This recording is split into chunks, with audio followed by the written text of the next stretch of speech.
Record කරගන්න මේ කීපයක් මම කියලා දෙනවා. ඒක රෙකෝඩ් කරගන්න ලෙඩක් තියෙනවා නම් ඒගොල්ලන්ට තම්බලා බොන්න. ගෑස්ටික් තියෙනවා නම් ගෑස්ටික් වලට කටුවනෝ දක්වන 10ක් විතර ඉනිවට කපලා වතුර අනුකූප 10 දාලා දෙකට ඉඳලා උදේට හවසට බොන්න. එතකොට ගෑස්ටික් නිස්සාවට හොඳ වෙනවා. ඊළඟට මේ ධනිෂ්‍ය ආපදායම තියෙනවා අපේ අම්මලාට ධනිෂ්‍ය රිදෙනවා නම් ඇට පිටුරු කෙවිලා තියෙනවා නම් කඳුරු මුරුංගා කුල ඉරිහොත් හදලා කන්න සතියකට 3 සැරයක් විතර සතිය 8ක් විතර කනකොට ධනිෂ්‍ය ආපදා හොඳ වෙනවා. පවුලේ කාටට සීනි තියෙනවා නම් උළුහාල් සුදුරුණු ගම්පිරිස් ග්‍රෑම් 20 අරගෙන වතුර පත 8කට හිඳලා උදේට හවසට බොන්න. සීනි නිස්සාවට හොඳ වෙනවා. මාස 2ක් බිව්වොත් සමහරට අපේ අම්මලාට එහෙම සීනි 300ට වගේ එහෙම තියෙනවනේ. සේපාලිකා මල් මේ පැත්තේ තියෙනවද නැද්ද? තියෙනවා. සේපාලිකා මල් හොදලා වේලලා වැටෙනේවා අහුලලා හොදලා වේලලා සේපාලිකා මල් 10ක් හැන්දෑවේ වතුර විදුරුක දාලා තියලා පෙරලා උදේට බොන්න. එතකොට සීනි සමහර 100ට බහිනවා. සමහර 200ට 300ට තියෙන ඇත්තෝ ඉන්නවනේ ශනික ප්‍රතිකාරයක්. සේපාලිකා මල් වතුරේ දාලා තියලා පෙරලා උදේට වතුර ටික බොන්න. සීනි ඒකටවත් හොඳ වෙනවා සුමාන 2-3ක් බිව්වා නම්. ඊළඟට කාට හරි heart attack එහෙම තියෙනවා නම් හෘදයාබාධ පවුලේ කාට හරි හැදෙයි කියලා චකිතයක් තියෙනවා නම් ඔබතුමීට එහෙම නෙල්ලි තියෙනවා. අපිට නෙල්ලි ගස් විතරයි ගෙඩි නෑ.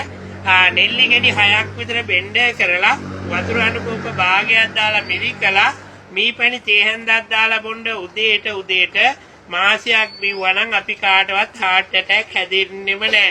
heart attack හැදිලා තියන අය ඉන්නවා නම් ඒගොල්ලන්ටත් නෙල්ලි ඉස්මට මීපැණි දාලා බොන්න දෙන්න.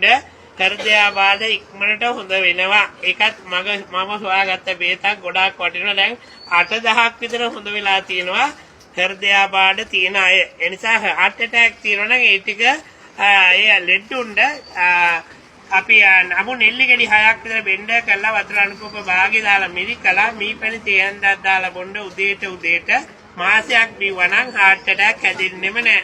ඊළඟට කාට හරි කොලෙස්ටරෝල් තියෙනවද? කොලෙස්ටරෝල් තියෙනවා නම් කුබුක් පොත්තක් තම්බලා බොන්න.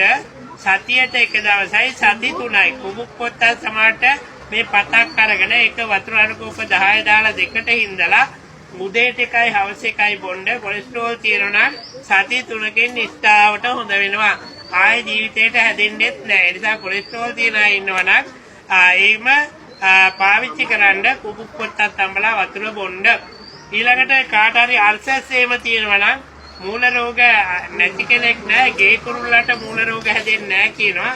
අපි මිනිස්සු වශයෙන් අපි කාටත් මූල රෝග හැදෙනවා. ඒගොල්ලන්ට කොහිල කරටි රතුළුණු ගොටුකොළ එකතැනම අරගෙන කොටලා මිරිකලා වතුර 3 කාලක් විතර දාලා මිරිකලා ඒ ඉස්ම හීනටි හාලෙන් කැඳ හදලා බොන්න උදේට අර්සස් නිෂ්ඨාවට හොඳ වෙනවා. මාසයක් බිව්වා නම්. ඊළඟට අපේ දුල පුතලට මේ නළලේ සෙම තියෙනවා නම් කොල්ලුයි සුදුරුණුයි තම්බලා වතුර බොන්න දෙන්න. ඔන්න අපේ දුල පුතලට සෙම හොඳ වෙනවා. ඉතින් ගොඩාක් මම රෙකෝඩ් කරගන්න කිව්වෙත් ඔක මතක තියාගන්න පුළුවන්.